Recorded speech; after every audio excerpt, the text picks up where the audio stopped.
Previously on Alan Wake, I'm hunted by the law. Sheriff, Wake's running. I'm giving chase. Are you seriously telling me that writer just took out my deputies? A thriller I supposedly wrote is coming true. The genre of the story seems to be shifting. It's turning into a horror story. I was told that Alice had been kidnapped, but that was a lie. We don't have his wife. We don't know where she is. Her purported kidnapper was eaten up by the dark presence before it attacked me.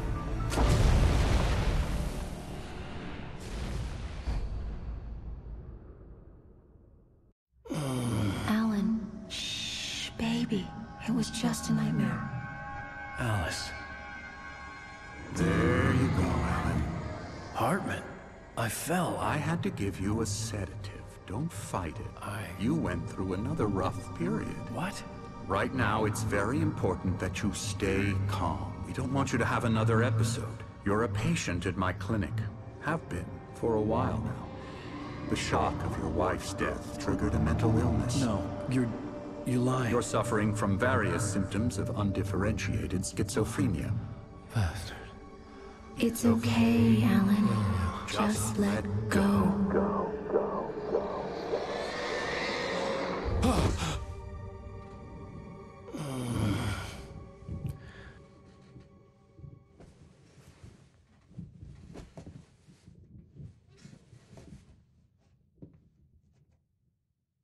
I felt groggy. As far as the bad guys go, Dr. Hartman isn't the main villain here, but he's probably a little more interesting than the Dark Presence. He's a very smart guy, and he knows a lot about the Dark Presence and Cauldron Lake in general. He kind of presents himself as a pop psychologist to the stars, but that's kind of a ruse. He just wants creative people in so he can exploit them.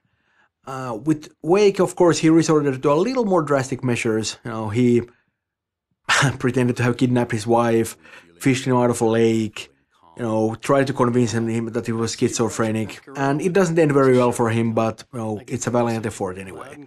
We have a lot of backstory for this guy, and I'd love to do a little bit more with him in the future, but, of course, we don't exactly leave him feeling very well at the end of this one. And if you weren't suspicious of me, I don't blame you for it. Big of you. Now, why don't you come with me? We'll reacquaint you with my clinic and go over everything you might have forgotten. Little walk and some fresh air? Yes, it will do you good. This corridor is for patients. Most of them aren't here right now. Jack took them out for a fishing trip, except for the ones who are particularly vulnerable, of course. I encourage creativity as a part of the recovery process here at Cauldron Lake Lodge. I specialize in treating artists. I bet you do. Splendid, Alan. I honestly believe we can get this thing under control if we work together. This way, Alan.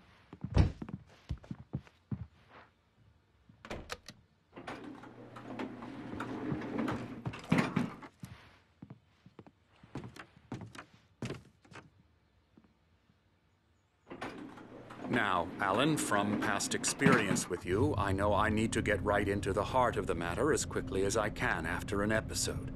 So I'm just going to say this. Alice is dead. No. You're in a very vulnerable state until you understand and accept this.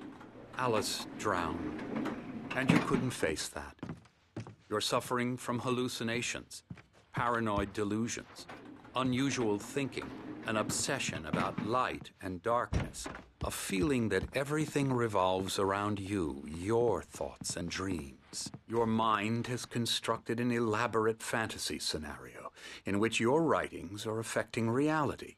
She has been kidnapped and supernatural forces of darkness are trying to stop you.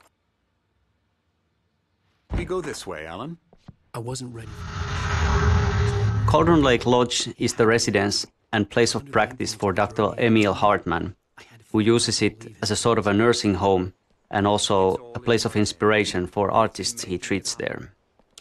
Built in the turn of the century, it is an imposing building, hewn from large timber and heavy stone, with a steep shingle roof to weather off even the heaviest of snowfalls. The starting idea for this location was the real-world hotel of Timberline Lodge that they used in the movie Shining, but following the typical style of these buildings and the heavy materials used in the construction, it quickly evolved into a thing of its own. We both know this. Everything can be explained logically.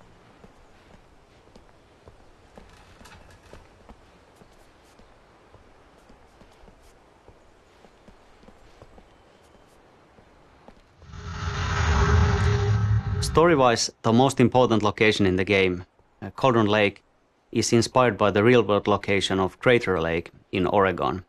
It's a vast lake formed from a volcano thousands of years ago in a massive eruption.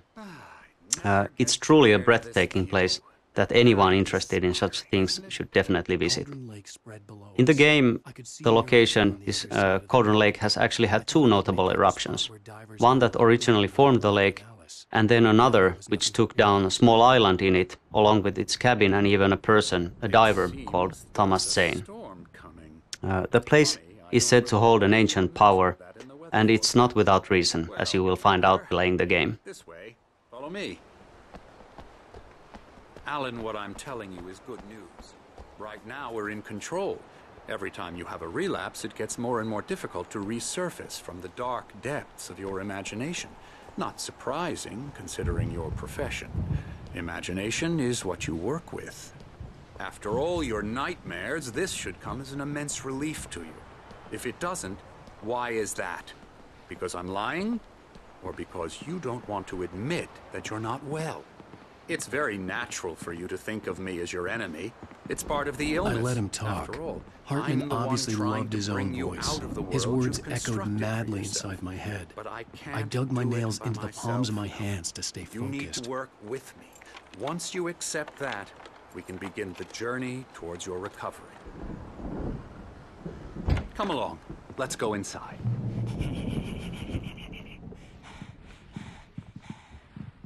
Here's the entrance to the office wing. That's for staff only.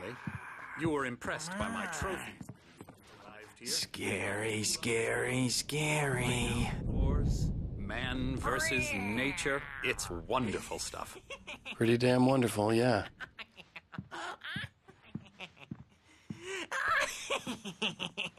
Emerson. I'm a real bad dream, mister. You should be afraid of me. Don't want to run into me in the night, that's for sure. Please, Emerson.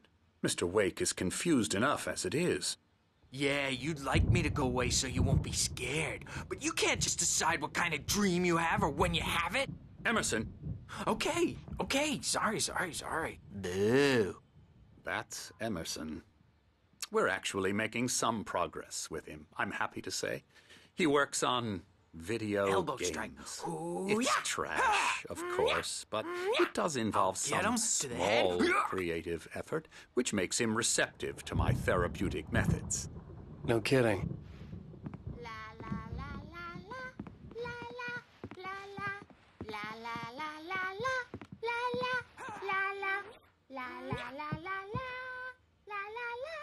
Come, Alan, this way. Now, you might have noticed the typewriter in your room.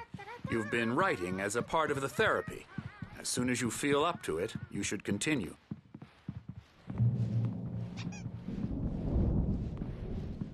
My rheumatism's killing me. There's a storm coming. Oh, what a storm. I hope it wipes this place off the face of the earth.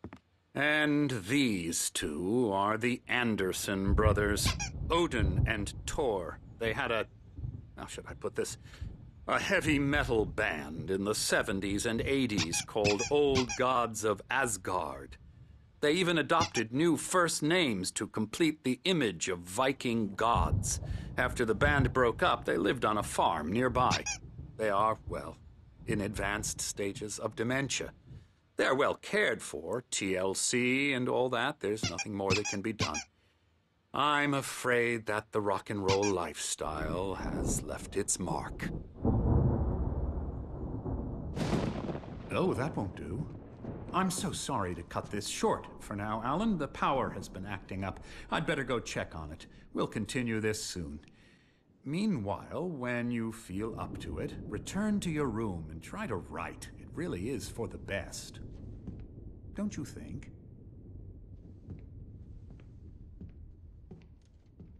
like to bash his head in with a hammer. Oh, he'd love to fish out our secrets, but he has no clue. He's not crazy enough. Not crazy like us, Sonny. Yeah! Being crazy's a requirement, Sonny. Who else could understand the world when it's like this? It takes crazy to know crazy. That's the sanest thing I've heard in a while. Zane! You're all right, Tom. Hey, we like him, don't we, bro? He's got to go to the farm. The Anderson Farm. Valhalla! We wrote it all down, lest we'd forget. A crash course. All you need to know to get your head right. You need to find the message. Here, Sonny, here's something for you. Gave me a rash, but I kept it safe from these bastards.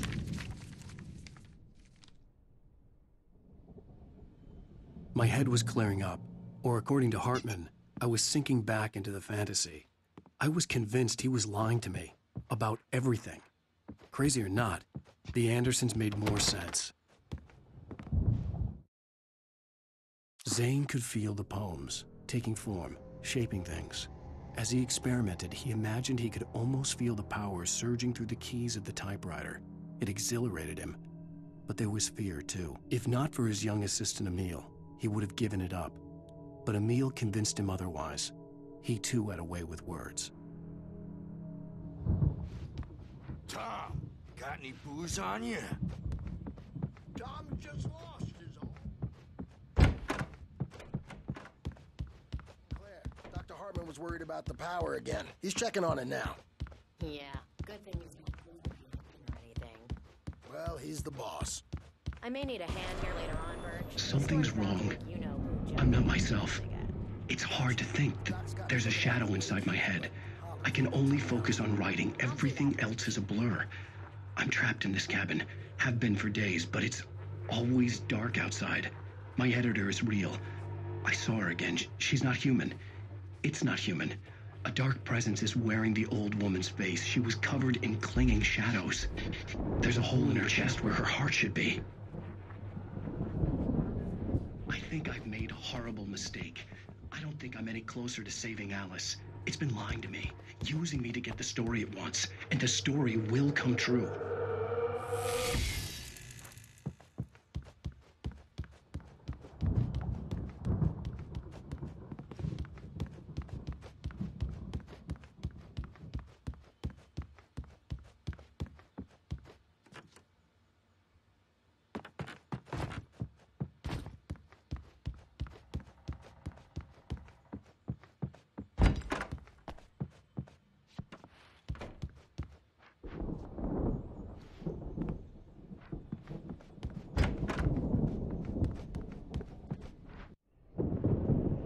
The white glare of the blank page in front of me hurt my eyes. My hands began to shake uncontrollably. Everybody, calm down. Put that down. Birch, I need help. Hey, Wake, you stay here. I'm gonna go see what's up. You just keep doing what you're doing. Be cool, okay?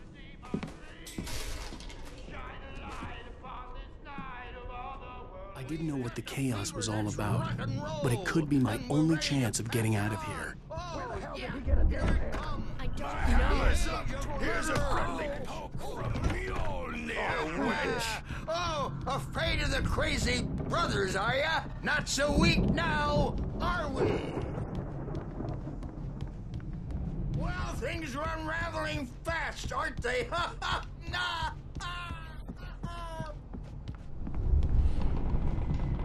It's my storm. I'm taking it. Hartman had mentioned that the power had been acting up. Maybe that was the reason for the generator and the work light on the balcony. The generator hadn't been activated, and there was no key. Hammer's Way will have its say. Rise up in their name.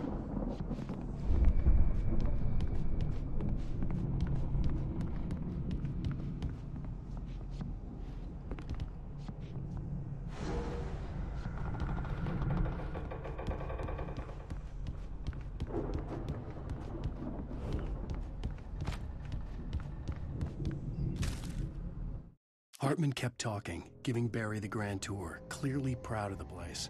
He went on and on about his hunting trophies, and Barry was impressed. But he was here on business. He raised his voice, cut through the monologue. "Hey, Hartman, where's Al?" Hartman stopped in mid-sentence, annoyed at the interruption. He nodded at the hulking orderly standing nearby. The man smiled and clapped a practiced hand on Barry's shoulder.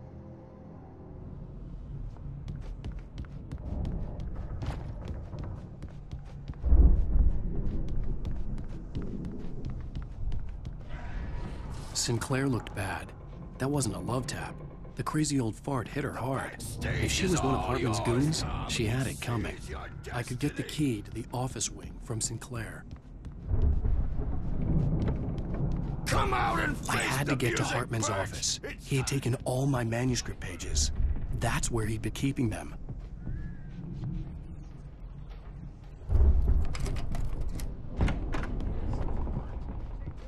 The markings on the tape said they were recordings Hartman had made of the sessions with his patients.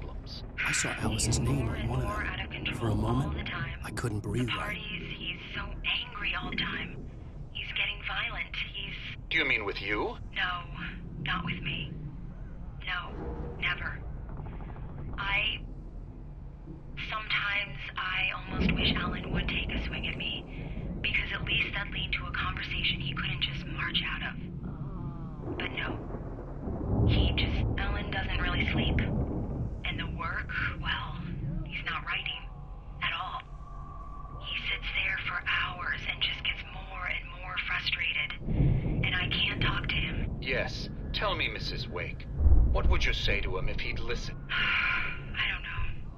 I want to say, I look at you, and it's not you. Just some stranger who resembles you. Looking out from behind your eyes, and I don't like that guy much. And now it's all gonna go to hell. But you don't ever say this. No. I've tried, but he's not listening. He's too deep in his own problems, always going on about something else. I'm so afraid I'm gonna lose him, and we're not even talking anymore. He doesn't let me in anymore. He just keeps me in the dark. I'm so alone here, even when he's home. Please help me, Doctor, because I'm at my wit's end. Well, if you can just get him here, I'll absolutely do my very best. Yeah, but Doctor, you need to be careful with him. He's not just going to listen to you and cooperate. He's the most stubborn man I've ever met. Well, I'll be sure to bear that in mind. Hearing her voice, what she was saying made me happy and sick and guilty all at once. Worst of all, I recognized the words. The phone call from her. It had been a cut-up of this. Just a recording. Seriously! Do you have any idea how much trouble you're in? I am famous. Barry?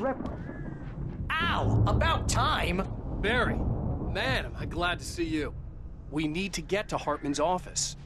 It's right next door. You'll...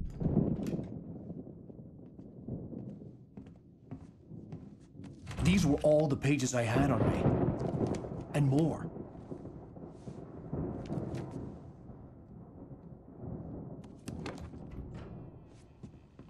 Alan, please. You're sliding back into the... Tell me one more lie and I'll shoot you in the face. Ah, well, it was worth a shot. Really, Wake, come on. Let's work together on this. You have no idea... Hartman, shut up! Barry, get out of here. I'll catch up with you.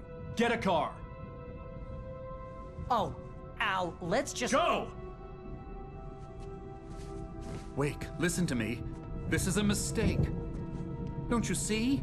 Together we can create something absolutely wonderful. With your ability and mine.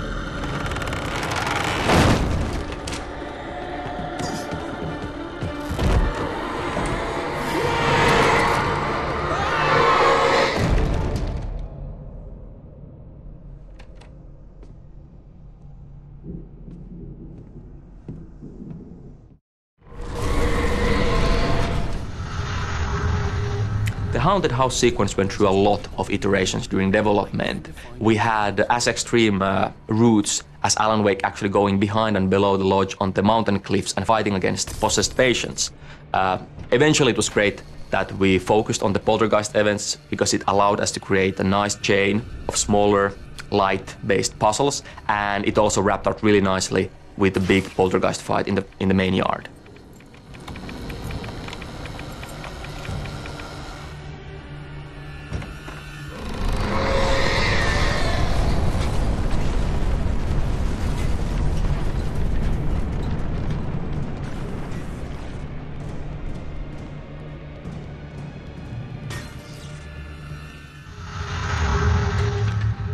As the Dark Presence attacks the lodge, we are seeing an escalation in its power and aggressiveness. Maybe even some frustration. It's now been chasing you for quite a while and with little success. And now that you are on its home court, so to speak, it's literally throwing stuff at you left and right. It's a good thing that the lodge is built to handle heavy storms, or otherwise it might come crashing down on you with all the furniture that's flying around. This scene is kind of like an action puzzle where you have to react to fast-changing conditions and find your way out of the building before it's too late. Fans of Max Payne 1 might have a fleeting sense of familiarity here.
Hartman knew he was no creator.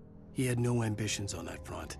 And he certainly didn't want to end up like every artist he had worked with here, damaged in ways that were hard to describe, or worse, what most of these people were in need of anyway. Of course, suitable subjects were few and far in between.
But the gate's locked. You're gonna have to go through the hedge maze over there. Barry, I don't have a light. Take this, Al. Oh, God!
Originally, the hedge maze actually was a circular shape. It looked great from the aerial shots, and everything was pretty good as long as you actually didn't go in there.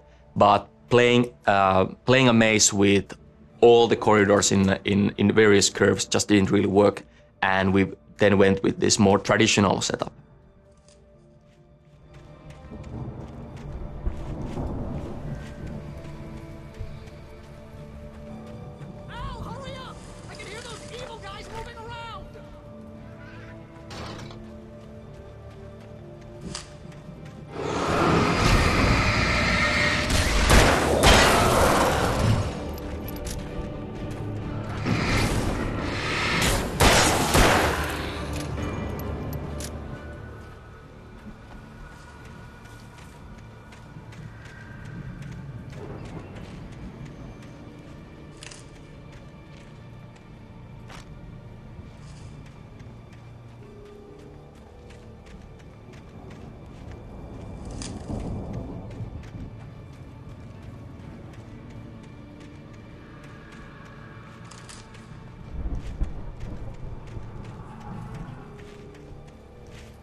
I stared at the Viking paraphernalia that littered the area, surrounding an unlikely centerpiece.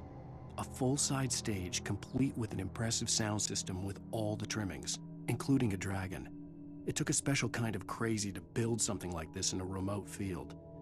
When the sky split open with a deafening boom and the music started blasting, it felt strangely appropriate.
Hartman hurried down the corridor. He had disliked leaving Wake when he was surely at his most susceptible to therapy. But this was not an ordinary storm. Wake had been writing, and he had woken something up in the depths of the lake. Now, it was coming for him. Hartman had naturally prepared for a situation like this. The idiot brothers would keep Wake distracted while Hartman double-checked everything, just to be sure.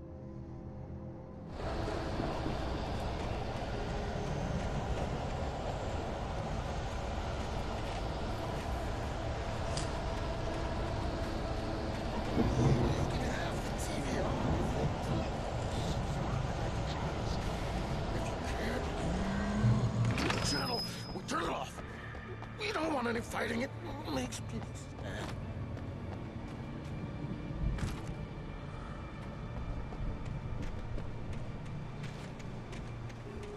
You get 2 pills in the morning, and then you'll be nice and calm all day long.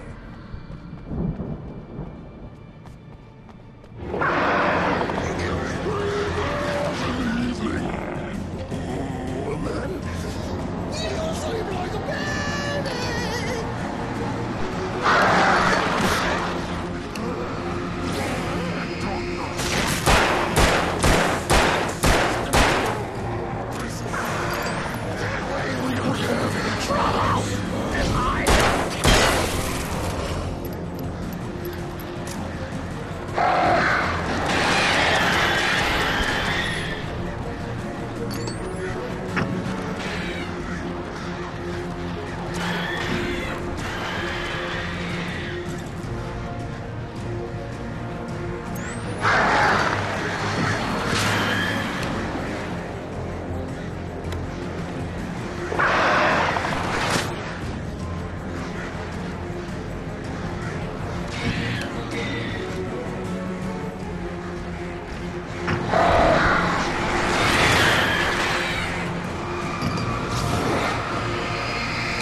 For the moment, Barry was just glad he had survived the fall.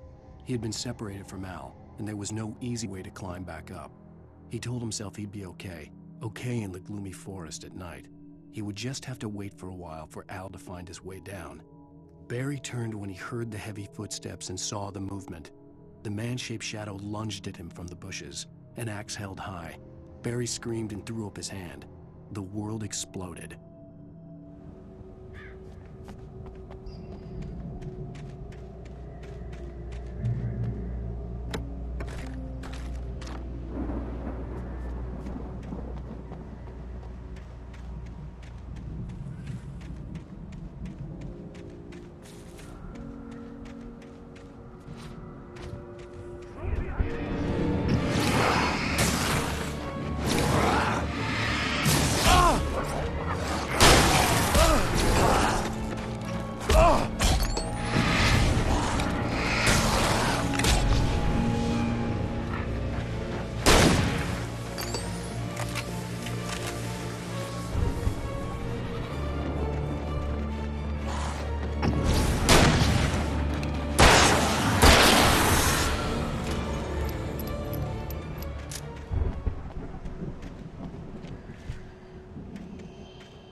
Let's get out of here. Can you open this gate?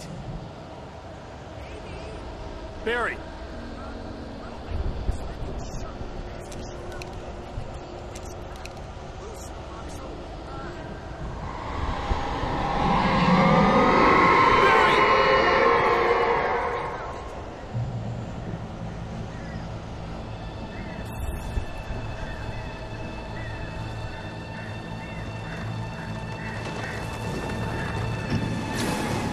Barry!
Please tell me we're headed for the nearest "You're now leaving Bright Falls. Come back soon" sign. We're going to the Anderson farm. I knew you were gonna say something like that. You know what? You owe me big time for this. When this is through, if we make it, I don't care what anybody says, I'm done with darkness. You're gonna buy me a tanning bed as a gift, and I'm gonna live in it.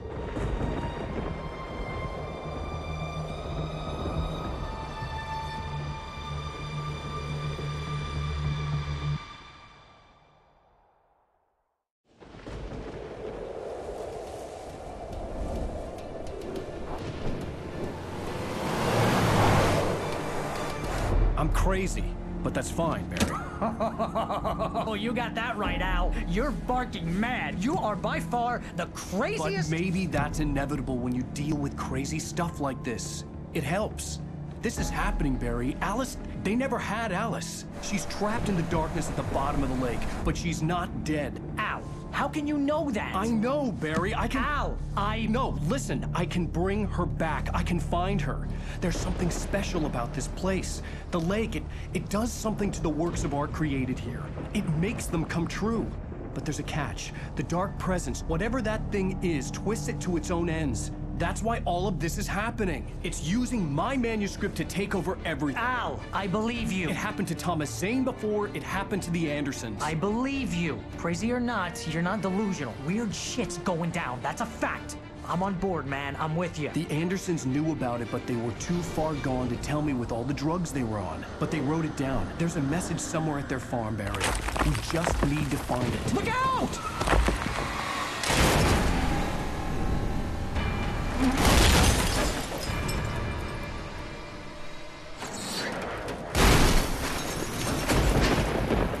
Al!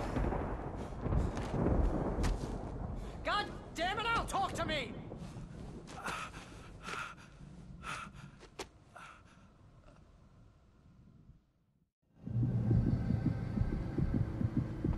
I had lost my gun in the crash. Barry was nowhere to be seen. Barry! Barry! Oh, man, you're okay! Here we have, once again, a twist to the gameplay. We actually take away the light, the main tool of the player. The point of this scene is to demonstrate how utterly helpless Wake is without his light against the forces of darkness. There really isn't any other option here but to run or die.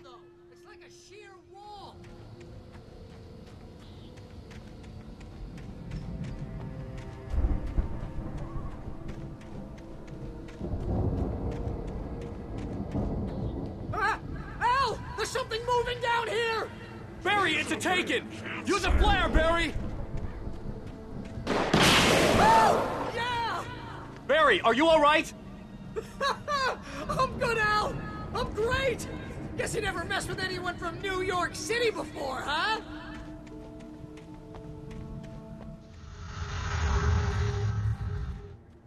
This area is the Anderson farm. In the game we have these two goofy guys called the Anderson brothers. They used to live here, but with time they have gone a bit funny in the head, and now they spend most of their time at Hartman's clinic, although they do wander off all the time. Yeah, they were in a band called the Old Gods of Asgard, and they actually pretended to be Nordic gods. And that whole rock and roll lifestyle thing was just a little bit too much for them. And it probably didn't help that they actually made their moonshine with water from the Cauldron Lake. These guys are nuts. Yeah, but this is a really cool location. It used to be an ordinary farm, but as these guys led their rock and roll lifestyle, they made it into their own image, and they built this stage in the middle of the cornfield and even decorated the farmhouse with Viking imagery. They had some serious parties here. This whole Viking thing was like a lifestyle for them, and in the end they started to believe in their own characters. Unfortunately, it went a bit too far, and they woke up the Dark Presence with their music.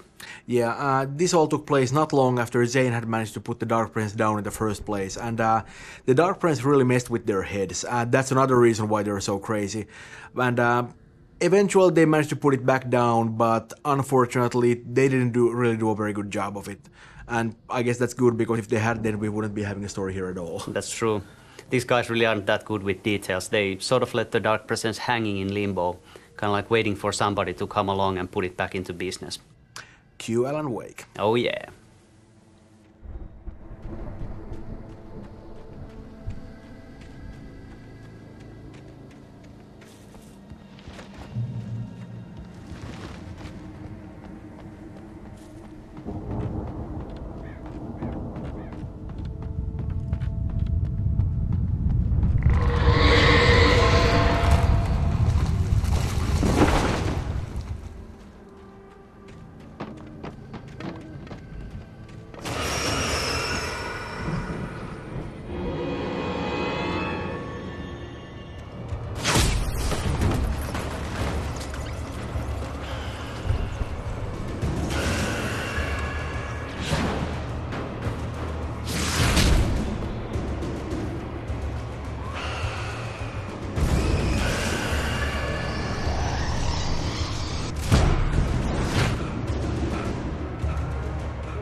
need to destroy them to get through.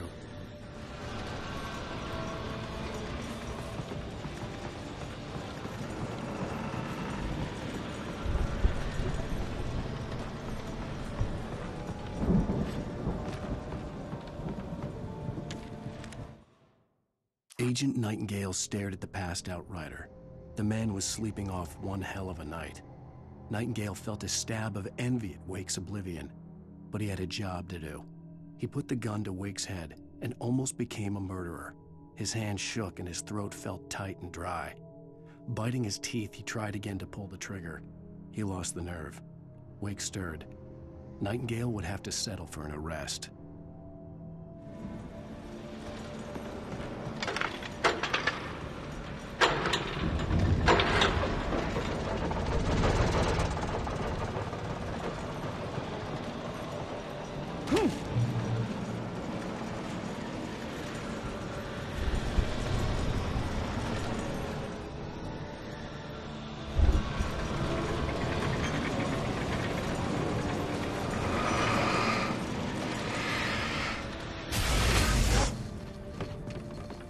I could sense the movement.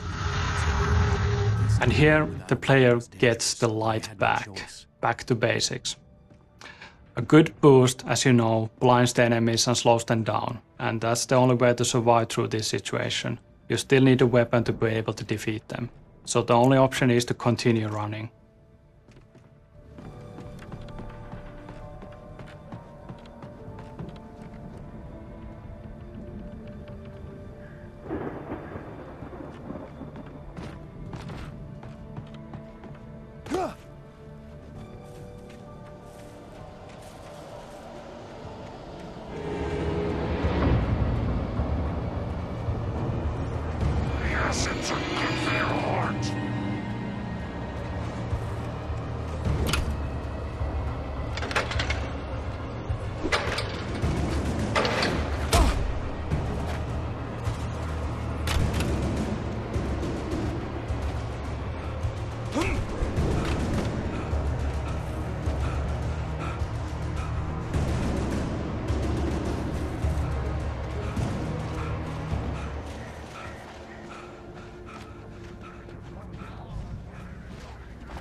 A car was driving away from the farm, headed in the same general direction as I was. For all I knew, it was Barry, caught in the consequences of leaping before looking.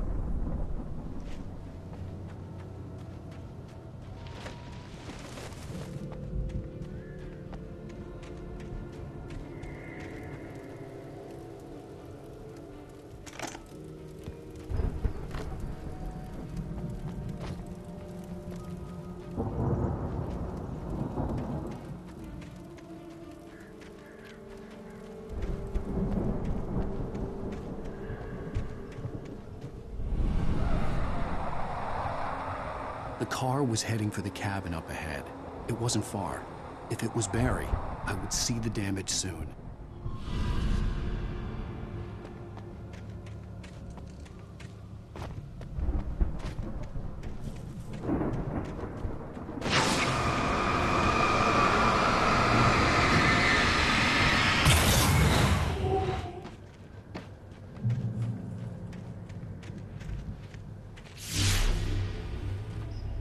I'm trying to deliver each page to the right time and place.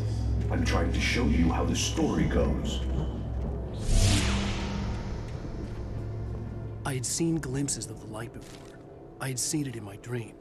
It was a strange spaceman or a diver in a bulky suit. He was the one who'd been placing the pages on my path. The dark presence followed the choreography laid out to it in the manuscript, growing stronger and stronger, moving like a storm from one scene of destruction to the next. But it was still bound to follow the story and chained to the dark place it came from. When the story reached the end it longed for, it would finally be free.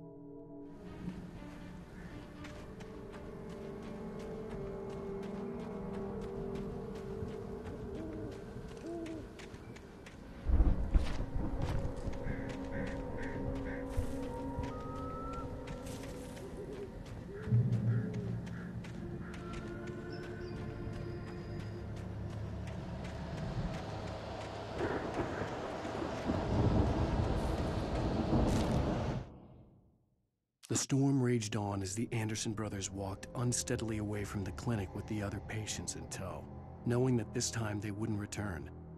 The darkness around them seethed with horrors, but Tor and Odin were unafraid. Their eyes glinted with guile. They knew every secret path, and there was blood on their hands. They had fought these shades before.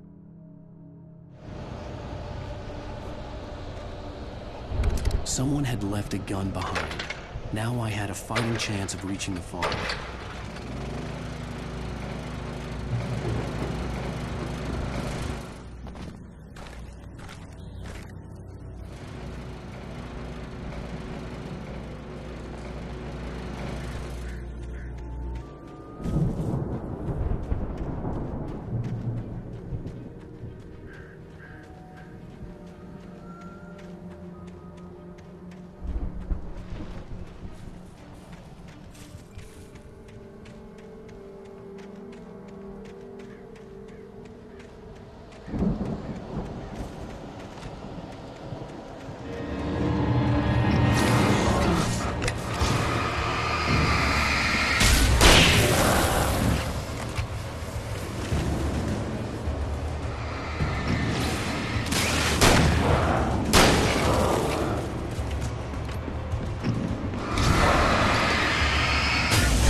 The journey from the crashed car, the second one we have in the game, up to this hunting cabin has been fun to develop.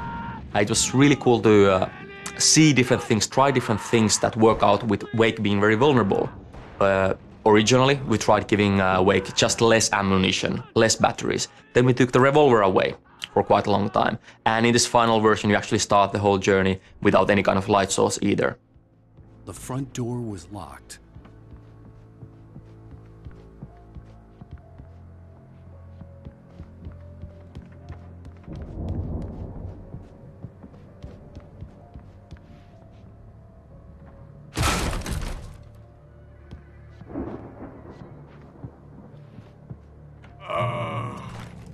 I know you. You were in jail the other day. I went to the farm again for the moonshine, you know? It makes you see. They're not gonna miss it. They're in the loony bin. But my buddy, Danny, I lost him. Something's gone wrong with him. It's not him.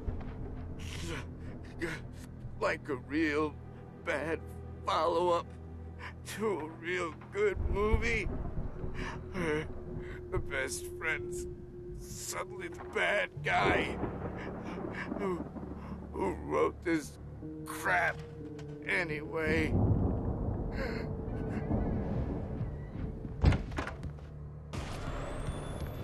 I've run through every possible course in my head. If I continue like the Dark Presence wants me to, the story I'm writing won't save Alice. It's a horror story, and it's going to kill her, and me, and everybody in this town. No one will survive. Darkness will consume everything. This is what it's wanted all along. It will be free, unstoppable. It used Alice to get to me, dangled her in front of me to keep me going. It was never going to release her. I'm going to change this. I'll escape. I've written myself into the story. I'm now the protagonist. This feels like a terrible risk, but it's the only way to save Alice. I'll be bound by the events of the story just as much as anyone else who's been woven into it. The story must stay true for this to work. There have to be victims along the way, near escapes, cliffhangers. In a horror story, it can't be certain that the hero will succeed or even survive. He almost has to die. I'll write my own escape into the story next. I need help. Zane's going to be the one who'll help me. I'll make it happen.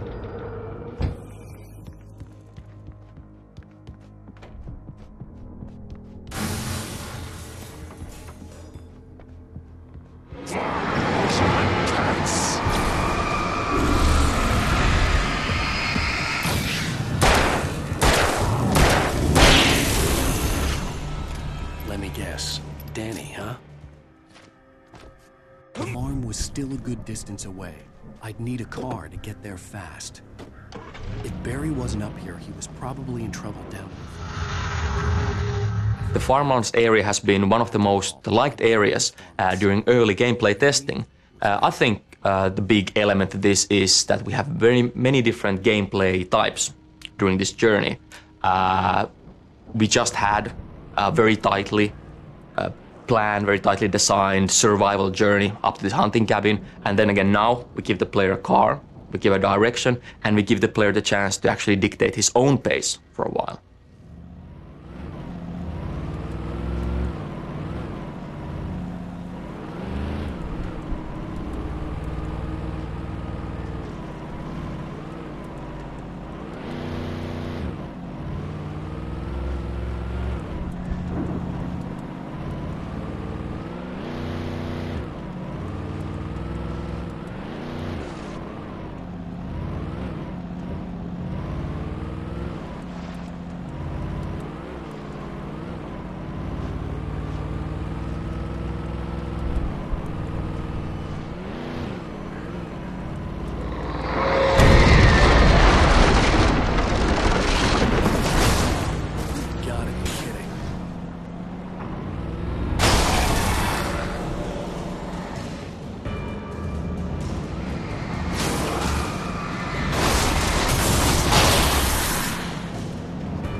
I'd known the brothers used to be some kind of rock stars, but it hadn't really sunk in until I saw the stage.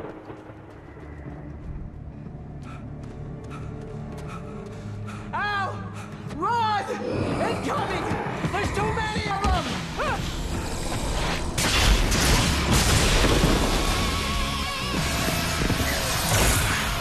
God damn!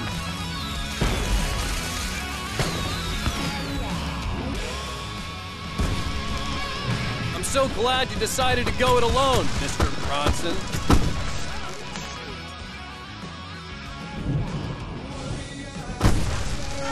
We have to fight them off! I can set off more of the fireworks from here and help you out! Hey, Al! Notice there's all these animals around? This place is stopped! Al, hold on! I'll try to get the stage lights on!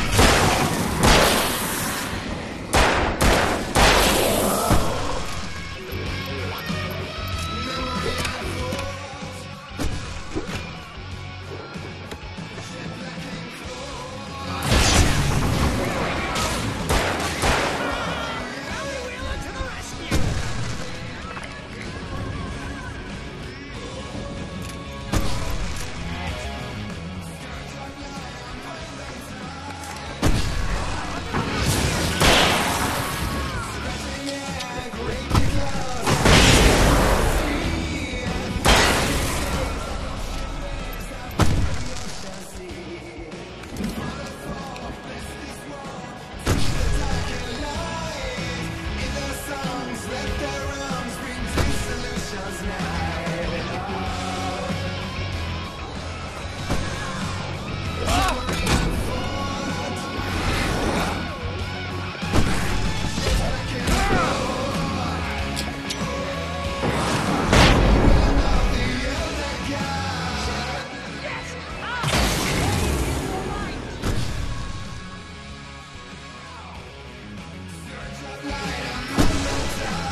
Children of the Elder God, what a great song to kick ass to. I think the whole stage fight sequence is going to be one of the most memorable moments for a lot of people, simply because it's just such a ridiculous action-packed sequence.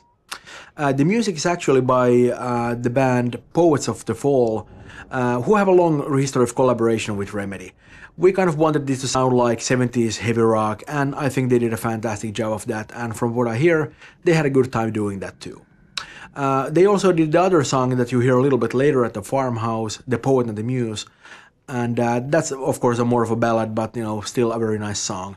The lyrics of both songs are actually based on poems by our lead writer Sam Lake. Hey, Al! This way to the farm!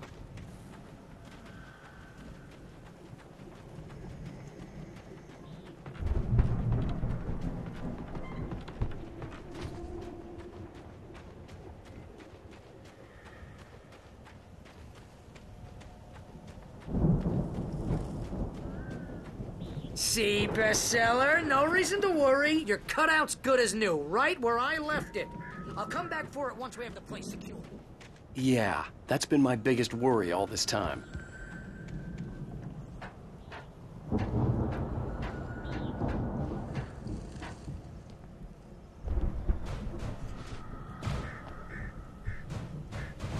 Hey, I think Alan Wake here has something to say. What's that, Al? I'm Alan Wake. I'm always right about everything. And if I don't get my way, I'll sulk all day long. I'm always intense and moody. It makes me very attractive and mysterious. Right now, I'm just standing here because I need my best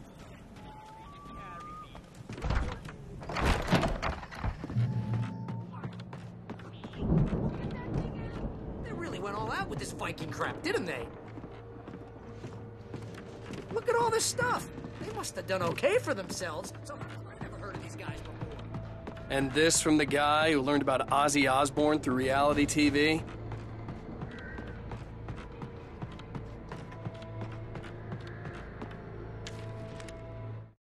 It's 1976. Madness reigns at the Anderson farm. Contrary to all logic, the headiest ingredient of their moonshine is unfiltered water from Cauldron Lake. The Andersons feel like gods. Odin can't stop laughing. He contemplates cutting his eye out. Tor runs across the field, naked, shrieking, hammer in his hand, trying to catch lightning.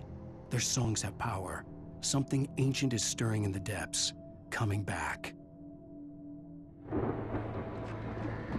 The Viking boat looked imposing, almost like a battering ram.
Sleep. We all spend a third of our dreams. I think we can make it through here, Al!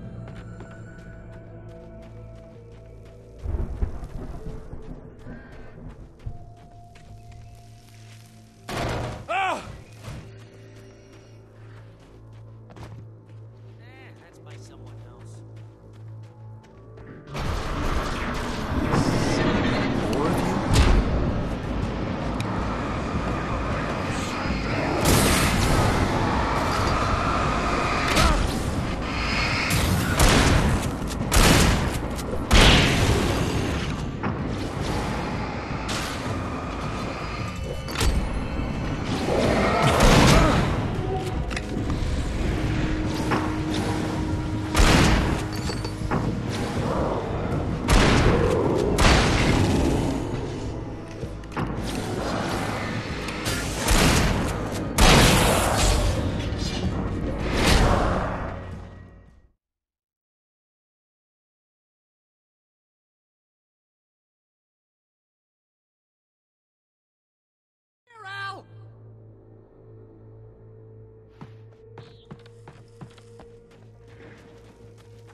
Al! Those geezers had quite a production going on. Ooh, you know what, Al? If we make it through this alive, I'm gonna start representing them. Yep, sell this stuff online, maybe get a reality show going, release a new single. Good luck with that, pal. Hey, you find us a way out of here, okay? Take a closer look at this stuff.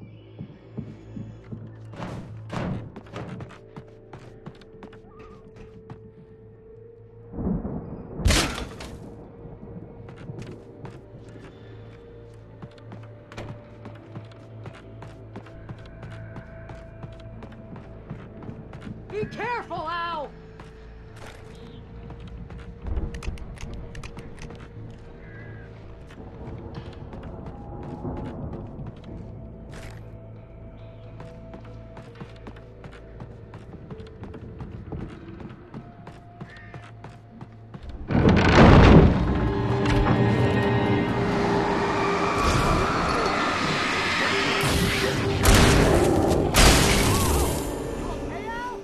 I'm good. Keep your eyes open, okay?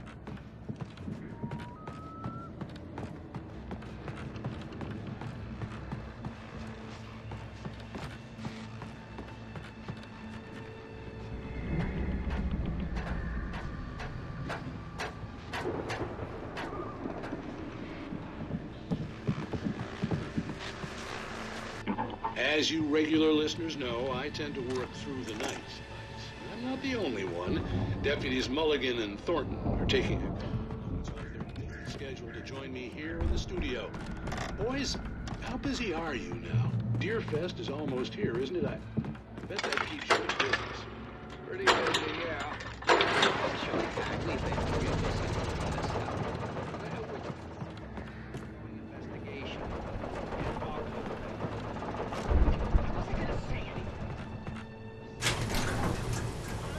I could see the building that had to be the Andersons' home on the other side of the field. It wasn't far now. I wasn't worried about trusting the ramblings of two burned-out geriatric wrecks. They had the goods.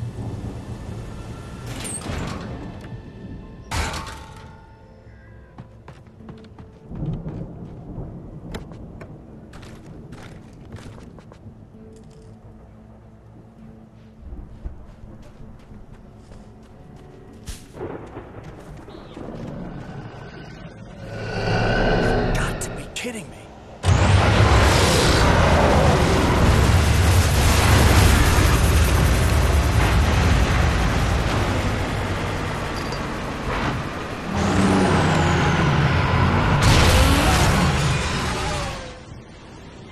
There are 65 billion children in the world.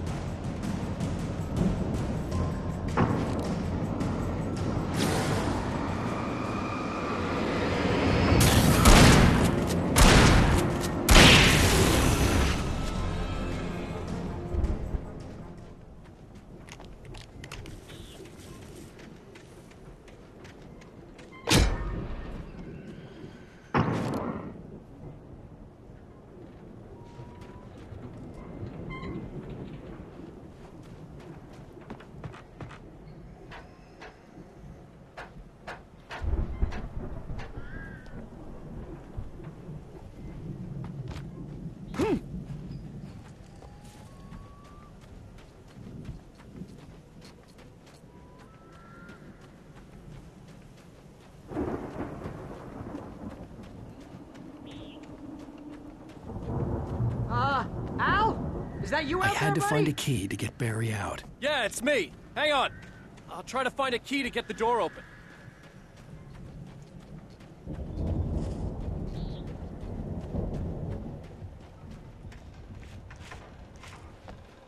Hey, what's the holdup? Come on, this place is all dusty. You know I got my allergies.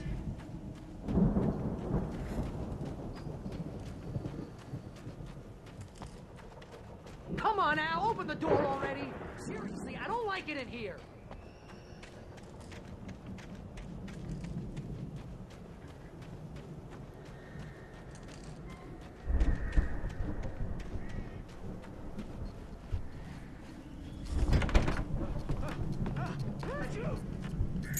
Holy crap. I think I lost some body weight with that one.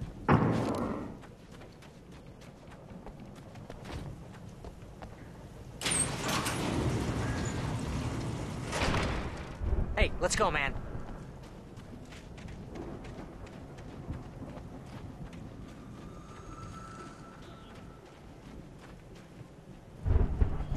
I think we're gonna have to work together to open this gate, Al. It looks pretty heavy. Hey, I think that's the farm on the other side of the field. We're almost there. This farm is a crazy place for crazy people. We should feel right at home then.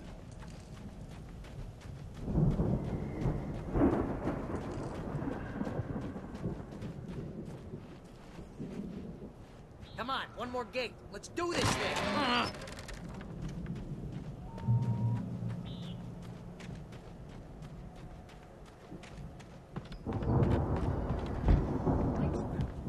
Better check the fuse box. You know, this place looks kind of... I thought the Andersons were booby-ass. Yeah, I don't think they keep too close an eye on them at the clinic. They seem to slip away a lot so they can get wasted. Again, Alice's screams rang in the stillness of the night. I saw myself run toward the cabin, flashlight in my hand. I followed my past self. I was an out-of-body observer, a time traveler in a crazy drunken dream. This was the beginning. The night Alice had disappeared. The mystery of what had happened during the missing week was about to reveal itself. Yeah, these guys sound awesome.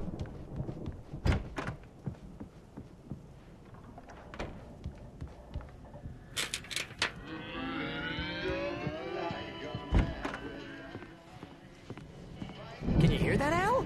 Music? Of course. We need to find where it's coming from. That's the message the Andersons talked about. That's the whole reason we're here. Lady of the Light? Oh, that's gotta be... What's-her-face? The crazy lamp lady from the town. Cynthia Weaver. Right. Must be.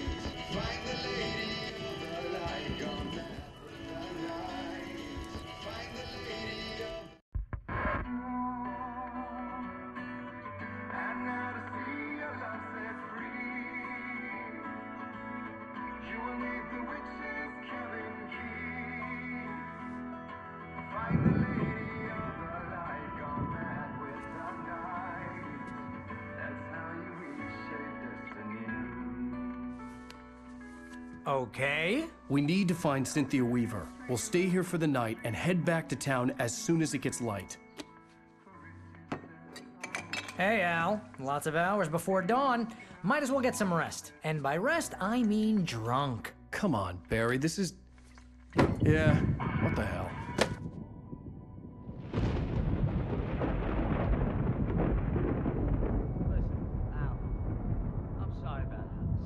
No, seriously, because I know we don't get along, but we're gonna find her, right? And even though you're a crazy bastard, I'm gonna stick by you, no matter what, ever, Al. Sure, you're like a brother. I'm a writer, goddammit. Correct. If I just wanted to, I could write 10 books a year. And they'd be the best books that year. No, you couldn't. That's right, I couldn't. But I could, because I'm a writer. What? What do they put in this stuff? I feel like my brain is coming out of my nose. I'm gonna get the recipe off those coots and be a booze millionaire. I just miss her, Barry. I just want her here with me. I know, Al. I know. It's gonna be okay. We're gonna make it okay.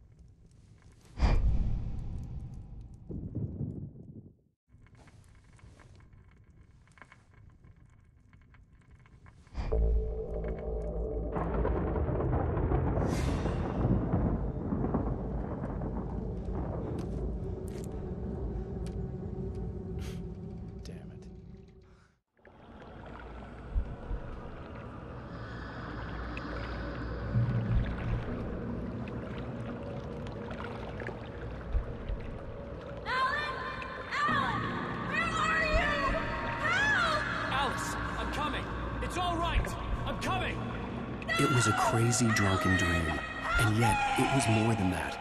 It was the truth, a suppressed memory unearthed by the Andersons' moonshine. I was there, an out-of-body observer. This was the night Alice and I had arrived at Bright Falls, the night Alice had disappeared. I had a chance to find out what had happened.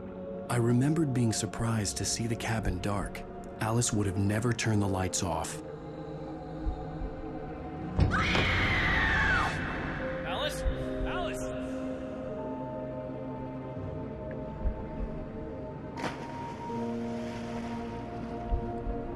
I remembered thinking I caught a glimpse of her form underwater, sinking into the darkness. Diving after her was the last vague memory I had of that night. After that, the next thing I could remember was waking up behind the wheel of the crashed car and finding the first pages of the manuscript.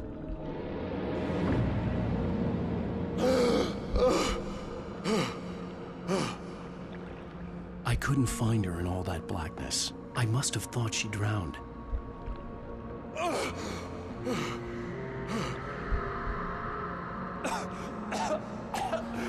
Alice! Jagger had Alice, and so she had me. Alice!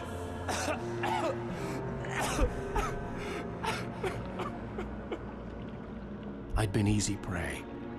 Look at the cabin. Is there someone in the window? Alice? Maybe she didn't drown after all. Maybe she's inside. Alice! Yes. The dark presence had touched me. She had dug her nails into my brain and used me, made me her puppet.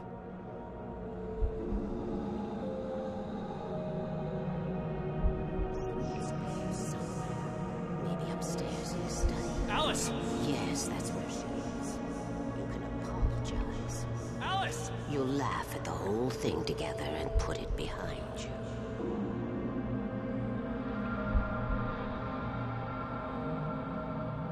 Alice? She's not here. You were foolish to think so. No, she's dead. She drowned. No, no, no! It's your fault your wife is dead. You are guilty. All she wanted was to help you write. You killed her. Oh, hush. There's still hope. Cauldron Lake is a special place. Here, you have the power to change things. She wanted you to write. I will tell you what to do.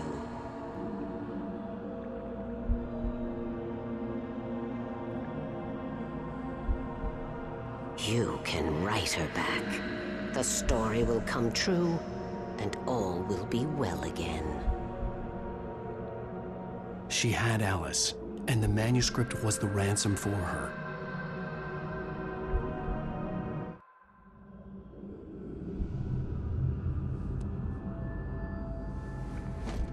Yes, I'll write. I'll fix it. I'll bring her back.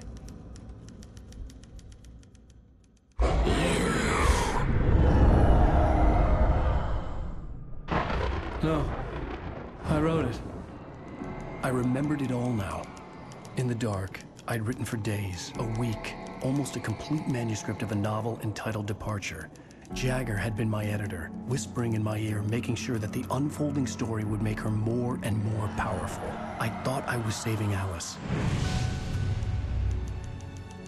Even with the cobweb she put in my head, some part of me had been aware enough to write my escape into the story, to bring a light into the cabin to release me before I could finish, to interrupt the horror story before the ending, where darkness consumed everything and everyone. Zane was weak and far away, but I had written him into the story, and his light had been enough to set me free.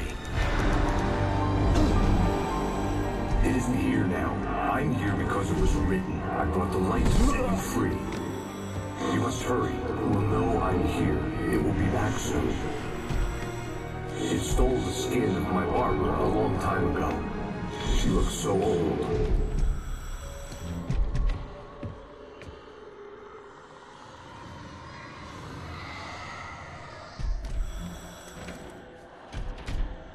I had woken up, confused and groggy, my mind consumed by darkness and fear. All I could do was to escape.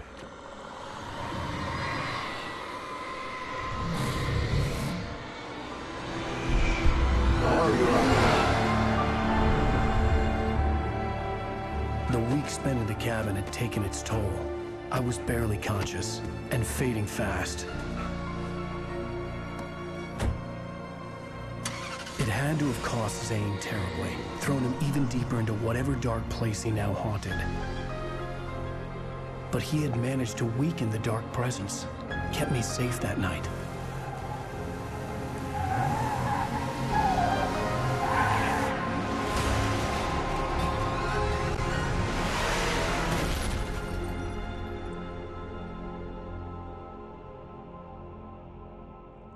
I wrote it. It's my fault.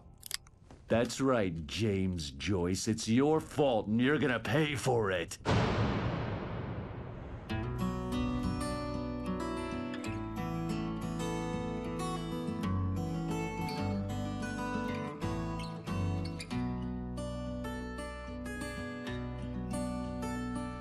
There's an old town road with mystery.